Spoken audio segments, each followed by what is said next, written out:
The conversation most people imagine when they picture how the wealthy manage their money involves things that are true, but irrelevant to most financial lives. Offshore accounts, estate attorneys, family offices, trusts structured across generations, tax strategies available only at net worths above 8 figures. This is the version of wealthy money management that makes the subject feel like a different country with a different language, whose customs are inaccessible unless you were born there or arrived with enough capital to buy citizenship. And the conversation about that version, the one the financial media tends to have when it covers the habits of the ultra-wealthy, is not entirely wrong. The very rich do use instruments and structures that the rest of the population cannot access. What the conversation consistently misses is that the behaviors underlying those instruments, the principles that the structures are built to express, the actual decision-making habits that produce and maintain substantial wealth, are not instruments at all. They are choices. They are a specific, learnable, implementable set of choices about how money is thought about, allocated, prioritized, and deployed. And those choices are as available to a 31-year-old earning $74,000 as they are to a 55-year-old with a $12 million portfolio. The instruments scale with the wealth. The underlying behaviors are what produce it. And the underlying behaviors are, in almost every dimension, the opposite of what the financial product industry wants you to believe. The opposite of what the marketing of wealth looks like from the outside. And considerably more boring than any of them suggest. What separates the financial behavior of the genuinely wealthy from the financial behavior of the aspirationally wealthy, from the people who look wealthy but are not accumulating it, who earn a lot but keep a little, who occupy the top of the income distribution without occupying the top of the wealth distribution, is not the size of the income. The correlation between income and wealth is weaker than most people believe. A 2023 Federal Reserve survey of consumer finances found that among households in the top income quintile, earning above approximately $130,000 per year, the median net worth is $805,000. Among households in the top wealth decile, a net worth of approximately $1.9 million or above, the median income is $214,000. The overlap is real, but the gap between income rank and wealth rank, for a significant portion of the population, is the gap between people who earn like the 1% and accumulate like the middle class, and people who earn like the upper middle class and accumulate like the 1%. The gap between those two groups is not income, it is behavior. It is specifically, measurably, consistently, the set of financial behaviors that this script will describe. Behaviors that the academic literature on wealth accumulation and the practical observation of advisors who work with genuinely wealthy clients consistently identify as the differentiating variables between high-income earners who build wealth and high-income earners who do not. The first behavior is the one that Thomas Stanley and William Danko documented in exhaustive detail in The Millionaire Next Door, and that remains, 30 years after its publication, the single most empirically grounded observation about how American wealth is actually accumulated. The wealthy live on significantly less than they earn, and they do so not as a temporary sacrifice in pursuit of a future reward, but as a permanent structural choice that is invisible from the outside and that produces the wealth accumulation their income alone could not explain. Stanley and Danko coined the term prodigious accumulator of wealth, PAW, for the households that accumulate significantly more wealth than their income would predict, and underaccumulator of wealth, UAW, for the households that accumulate significantly less. The PAW households in their research were not characterized by higher incomes, better investment returns, or superior financial intelligence. They were characterized by a specific relationship between income and spending, a structural gap, maintained consistently over time, that was available for wealth building rather than lifestyle maintenance. The PAW household earning $180,000 spent $110,000 and invested $70,000. The UAW household earning $180,000 spent $168,000 and invested $12,000. The same income, the same tax environment, the same investment markets. A $58,000 difference in annual investment that compounds over 20 years to a wealth difference that no income difference can subsequently close. The genuine wealthy are not, as a rule, people who spend freely and invest the overflow. They are people who invest deliberately and spend from what remains. The sequence is not a semantic distinction. It is the architectural difference between a financial life structured around wealth building, where investment contributions are fixed, automatic, and treated as non-negotiable as rent, and a financial life structured around spending management, where the savings rate is a residual, dependent on what is left after lifestyle expenses, and therefore compressed by lifestyle expansion in every year that income growth provides the opportunity for it. The wealthy version of this architecture is called paying yourself first, a phrase so widely repeated that it has lost the specific behavioral content that makes it effective. The behavioral content is this: on the day income arrives, a predetermined amount moves automatically to investment accounts before any discretionary spending decision is made. Not a residual, not a target. A fixed transfer that happens before the money is available to spend, removing the month-to-month decision about whether to invest this month or defer it to next month when the finances feel more comfortable. The money that is invested before it can be spent is the money that actually gets invested.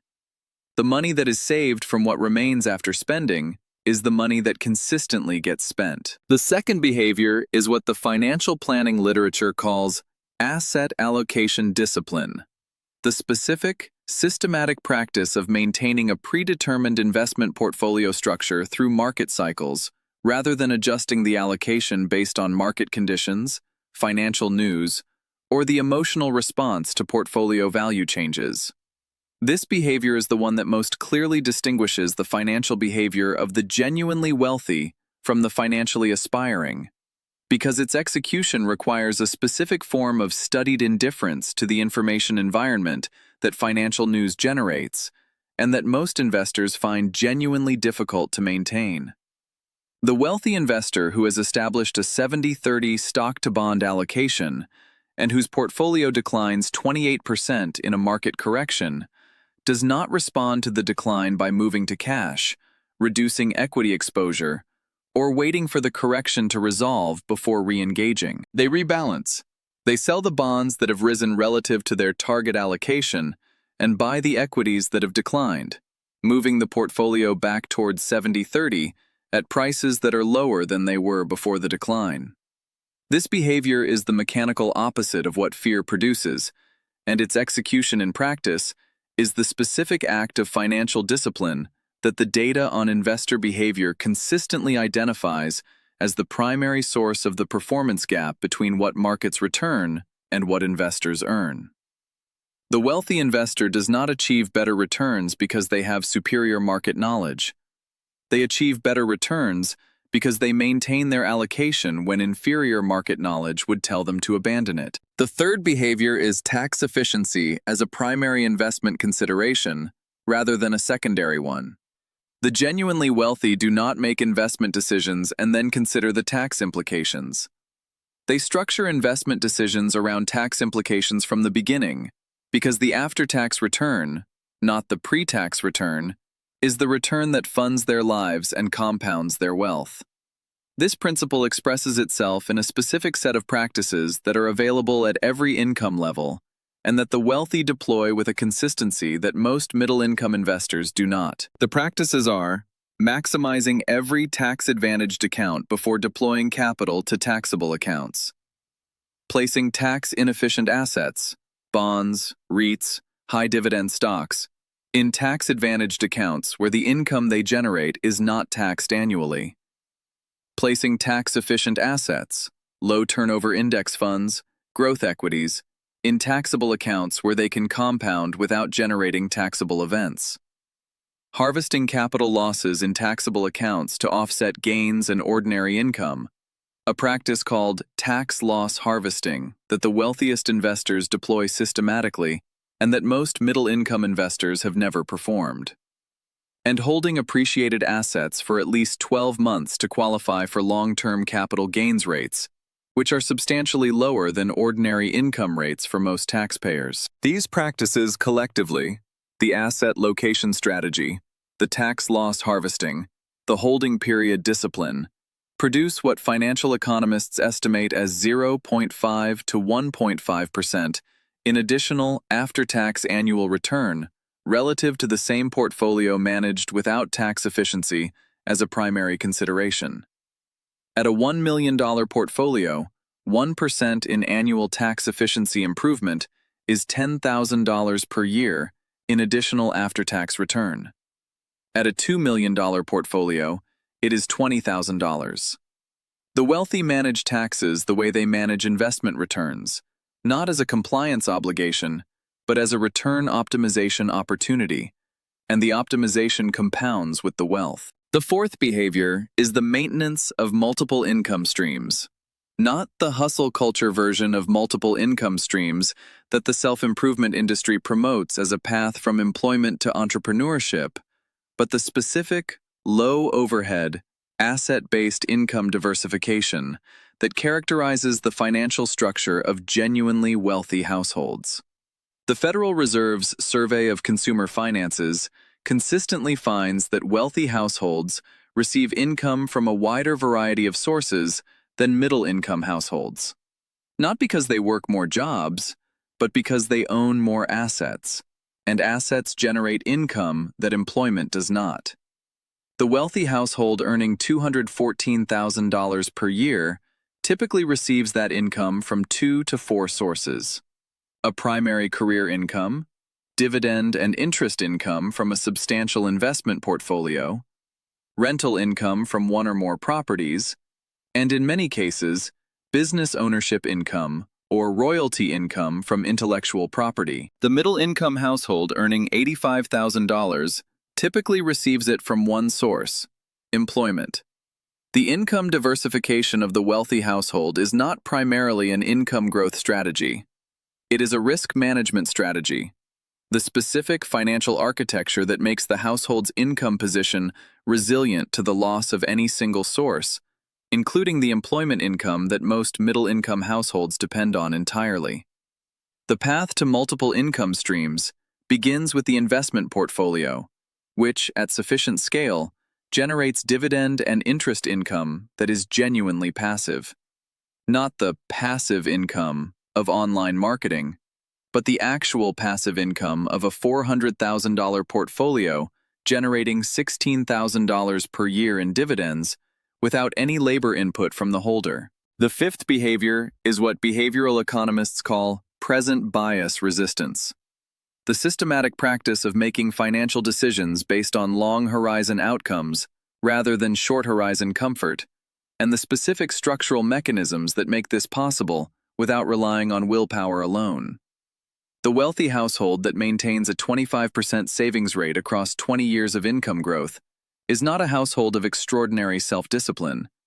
It is a household that has structured its finances in a way that removes the monthly decision about whether to maintain the savings rate, through automatic transfers, through employment structures that direct income to investment before it reaches a spending account, through a lifestyle calibrated to income levels substantially below current income rather than calibrated to current income and adjusted incrementally upward as income grows. The mechanism is automation, not discipline. The genuinely wealthy do not wake up each month and choose to invest rather than spend. They build systems in which investing happens without a monthly choice, and spending happens within the space that remains after investing, not the other way around. The sixth behavior is debt architecture, the specific relationship between the wealthy and borrowed money that is almost the inverse of how most middle-income households use debt. The wealthy borrow for assets, real estate, business equity, investment positions, whose expected return exceeds the cost of the debt. They do not borrow for consumption. The wealthy household that carries a mortgage on a primary residence and an investment property and a business line of credit is using debt as a tool for acquiring assets whose return justifies the borrowing cost. The middle-income household that carries a car loan, a credit card balance, and a personal loan for a vacation is using debt as a tool for consuming goods and experiences that produce no financial return. Both households carry debt. The architecture of that debt, what it was borrowed for, what it is secured against, whether the asset acquired is appreciating or depreciating, is the difference between debt as wealth amplification and debt as wealth extraction. The wealthy do not avoid all debt. They are disciplined about the purpose of the debt they carry, and they eliminate consumption debt as quickly as possible, because consumption debt is the only form of debt whose existence in a balance sheet unambiguously makes the holder poorer with each passing month. Now meet two people, both 34, both earning $95,000, both with roughly similar starting points, and follow the divergence that the behavioral gap produces over 20 years. The first person, a woman named Monica, earns $95,000 and manages her money reactively. She saves what remains after expenses, which in most months is between $400 and $900, depending on what came up. She has $61,000 in her 401k because her employer auto-enrolled her at 6% and she never changed it. She has $8,200 in a savings account. She has $4,100 in credit card debt at 22% APR. She owns a car worth approximately what she owes on it. Her lifestyle has expanded proportionally with every raise she has received. Better apartment, better car, more travel, more dining. In a pattern so gradual that at no specific moment did it feel like a choice.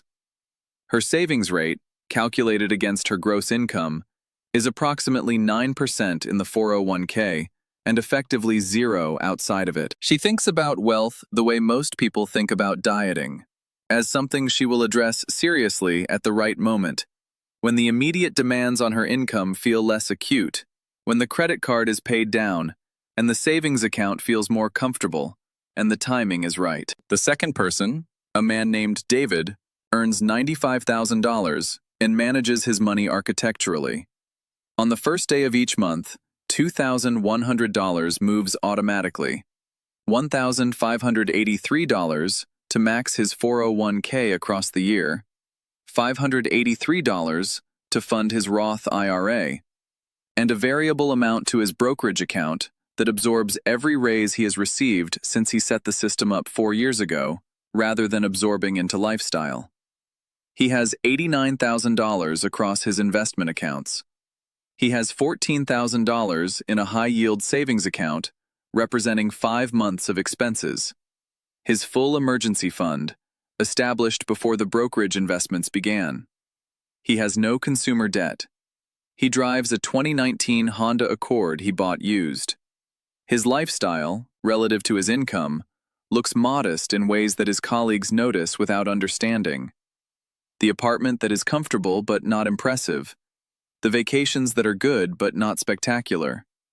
The absence of the visible status signals that his income would conventionally support. His savings rate, calculated against gross income, is 28% and rising, because his income has grown and his lifestyle has not. At age 54, 20 years from now, the comparison. Monica's investment portfolio, growing from a $61,000 base plus approximately $8,500 in annual contributions, 9% savings rate on $95,000, growing with modest salary increases, reaches approximately $580,000. David's portfolio, growing from an $89,000 base plus approximately $26,600 in annual contributions, 28%. Growing with the same salary increases, but with a higher portion redirected to investment, reaches approximately $2,140,000. The difference is $1,560,000. Not from higher income, both earned the same salary trajectory. Not from better investment returns, both used the same low-cost index funds at the same historical market return. From behavior. From architecture, from the specific, repeatable, compound interest-enabled set of choices that the wealthy make consistently, and that the financially aspiring make inconsistently, And the $1,560,000 gap is 20 years of compound interest, applied to the savings rate differential that the behavioral gap produced. The habits of the genuinely wealthy are not secrets withheld from the middle class. They are published in academic research, documented in longitudinal wealth studies, described in books available at public libraries, and practiced every day by people at every income level who have decided to structure their financial lives around wealth building rather than wealth appearance. The 1% are not managing money in a categorically different way than the 10%, who are not managing money in a categorically different way than the 20%. The category differences are at the margin: specific instruments, specific tax structures, specific legal entities that make sense at net worth levels above $5 million. The behaviors that produce the wealth are the same across the spectrum. Save more than you spend, invest early and consistently, manage taxes as a return optimization problem, use debt only to acquire appreciating assets, build multiple income streams through asset accumulation, automate the behaviors that willpower cannot sustain across decades.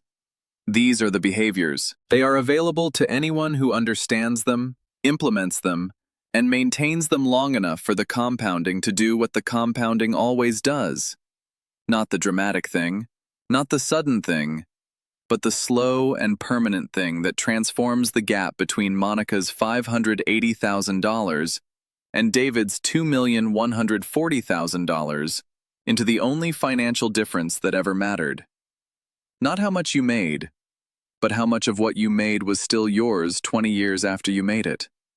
Still growing, still compounding, still accumulating toward the specific number at which the income from the money exceeds the money from the income, which is the threshold every genuinely wealthy person has crossed, and which is not a threshold guarded by birth or luck or connections, but by the specific, learnable, compoundable behaviors that this script has been describing, and that are available to you beginning with the next paycheck, the next automatic transfer, the next month in which the money moves before it can be.